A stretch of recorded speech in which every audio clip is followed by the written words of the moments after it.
இன்று காமிகா ஏகாதேசி.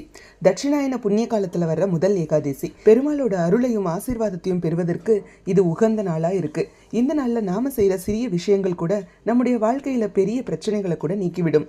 இந்த நாளில் இந்த விஷயங்களை எல்லாம் கண்டிப்பாக செய்யணும். காமிகா ஏகாதசி அன்னைக்கு விஷ்ணுவுக்கு நல்லெண்ணெய் அல்லது நெய் தீபம் ஏற்றணும். இந்த மாதிரி செய்யும் போது பித்ருலோகத்தில் இருக்கிற முன்னோர்கள் சந்தோஷப்பட்டு நமக்கு ஆசி கொடுப்பாங்க. அடுத்ததா துளசிக்கு தீபம் ஏற்றி வழிபடணும். மேலும் துளசி மொட்டுக்களை வைத்து விஷ்ணுவை வழிபடும் போது முந்தைய ஜென்ம பாவங்கள் கூட நீங்கும். மோட்சத்துக்கான பாதையும் உறுதிப்படுத்தலான்னு பத்ம புராணத்திலேயே சொல்லப்பட்டிருக்கு. அடுத்ததா இந்த நாளில் கிருஷ்ணரோட லீலைகளை படிக்கணும். விஷ்ணு சகஸ்ரநாமம், விஷ்ணு சாலிசா, இந்த மாதிரி விஷ்ணு ஸ்தோத்திரங்களை எல்லாம் படிக்கணும். இந்த மாதிரி செய்யும்போது மோட்சம் கிடைக்கும். பிறப்பு இறப்பு சுழற்சியிலிருந்து விடுபடலாம். அடுத்ததா மஞ்சள் கலந்த தண்ணீரை தெளித்து ஸ்வஸ்திக் சின்னம் வரைஞ்சு மகாலட்சுமி தேவியை வழிபடும் போது கெட்ட சக்திகள் விலகும், பணப்பிரச்சனைகளும் தீரும். இந்த நாள் தெய்வீகமான நாளாக அமையட்டும்.